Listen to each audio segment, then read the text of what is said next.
June 2017. At that time, the decision to produce a new version of the LEGO Titanic movie was made.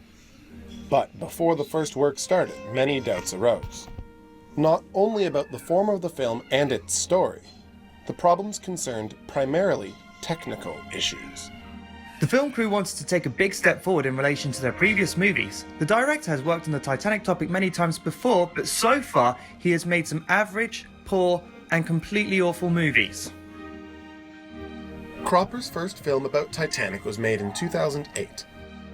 It, and the next version in 2012, didn't represent any high standards. Furthermore, later productions weren't free from serious mistakes either. At the time, Cropper Movie Studios simply did not have the technological background sufficient to create a solid, respectable movie at their disposal. However, this was about to change.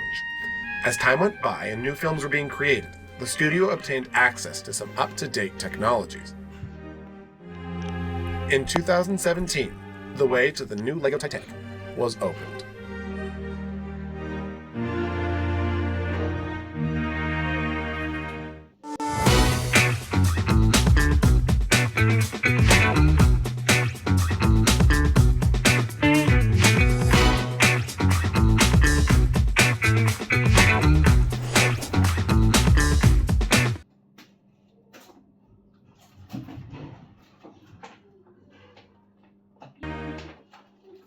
The first thing which had to be done was obvious: building the ship model.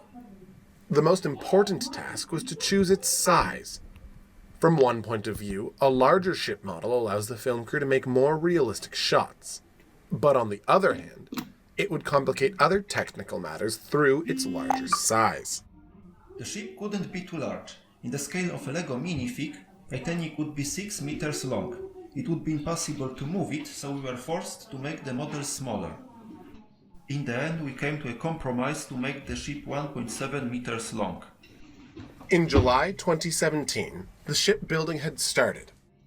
The basic waterproof materials and main construction materials were plastic and plexi. Construction began with the ship's hull, which was deprived of a bottom. This was done for an important reason. During the filmmaking, a considerable amount of precision was needed. The ship's model couldn't float, so it had to be mounted on a stable platform. By having no bottom, the hull could be mounted to this special platform. Later on, the workers started building the upper part of the superstructure and mounting electricity inside.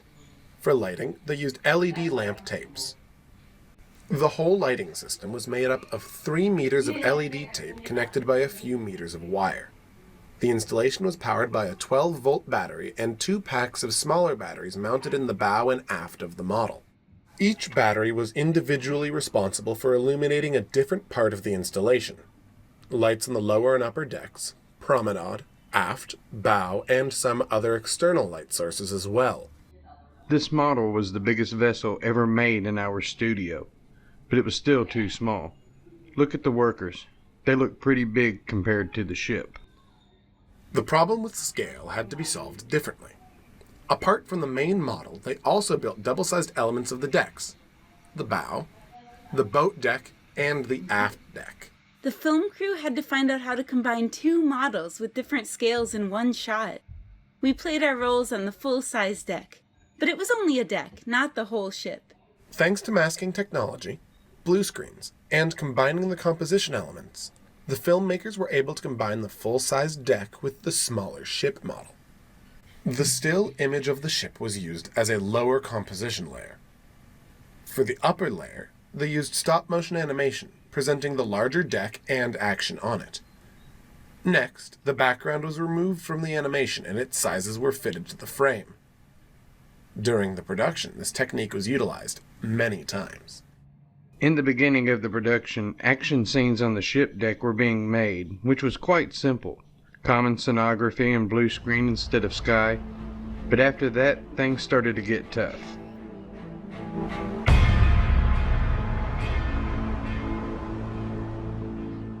Next were the scenes with water. Creating a photo set with the use of a significant amount of water was a serious technical and organizational challenge. How do you make the Atlantic Ocean, without even so much as a small lake. Initially, they planned to use computer-generated imagery to create the water's surface. However, this idea was rejected and the crew focused on making an imitation of the ocean by using only practical effects.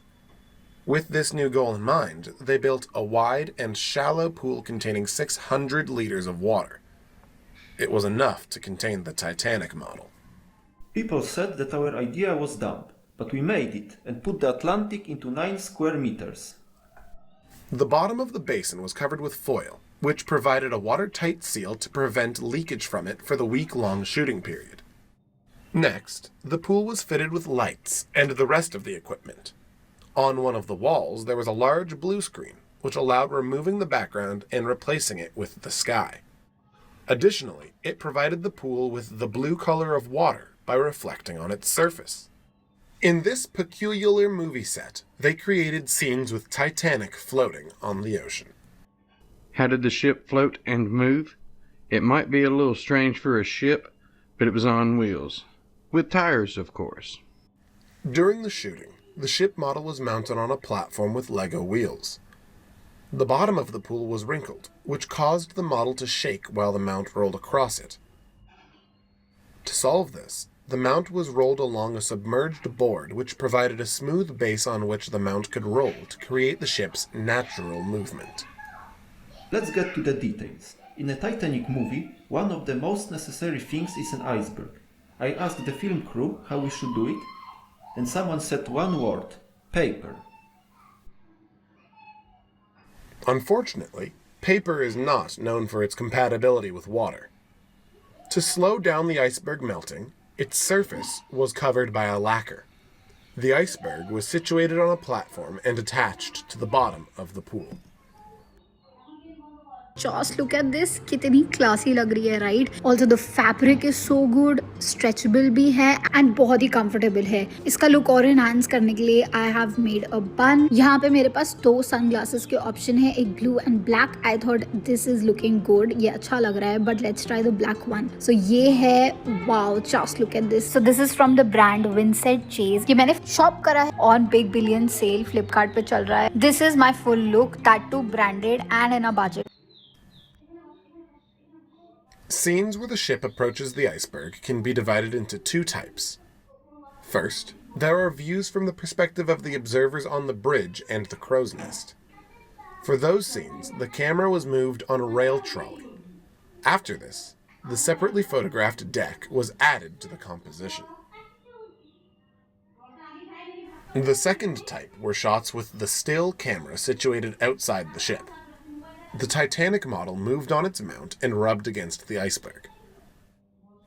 In the case of underwater footage of the hull striking the iceberg, the camera was situated in the aquarium with the camera lens under the waterline. This bottom section of the hull had to be constructed separately from the rest of the Titanic model. This is how we made the shots in the first shallow pool. Everything was fine until the ship hasn't started to tilt after collision and taking water. The shallow pool worked well when the ship was in a horizontal position, but when the first compartments of the bow were flooded, Titanic began to tilt towards its bow. In our model Atlantic Ocean, which was only 7 centimeters deep, after tilting just a few degrees, the Titanic's forepeak hit the pool's bottom. The filmmakers took care to solve this problem before building the second pool. Based on the sinking theory, they studied several positions of the ship's slope during the sinking. Using this data and measurements of the model, it was possible to calculate the depth necessary for the new pool. First, it turned out that we need a pool 70 centimeters deep, but after that, it's impossible. During construction of the second pool, the film crew used materials which could only be described as primitive. In reality, the new pool could resist less water pressure than was expected of it.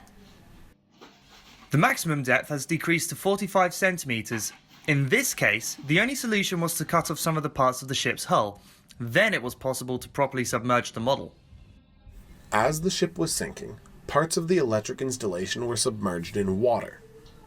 Thanks to the use of LED tapes powered with low 12-volt batteries, it was possible to greatly reduce the risk of a short circuit.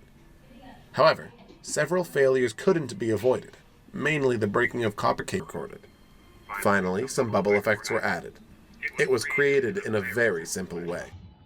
At the end, the time for the glass dome's destruction had come. The composition of this shot consisted of several elements. The background presenting people's reaction, the main plan with the collapsing dome, and the foreground with Mr. Stanley. The dome was initially cut and put back together in such a way that it could be easily broken by the rushing water.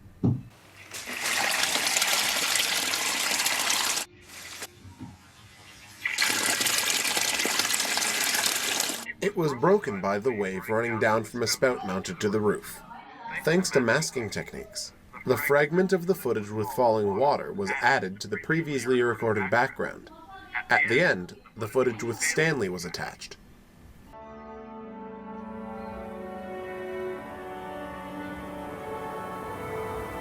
The view of Southampton, presenting the main characters and Titanic, makes the opening scene. The first scene of the movie was the last part in production. All shots in this location were made in October 2018, just before release. This was the first movie part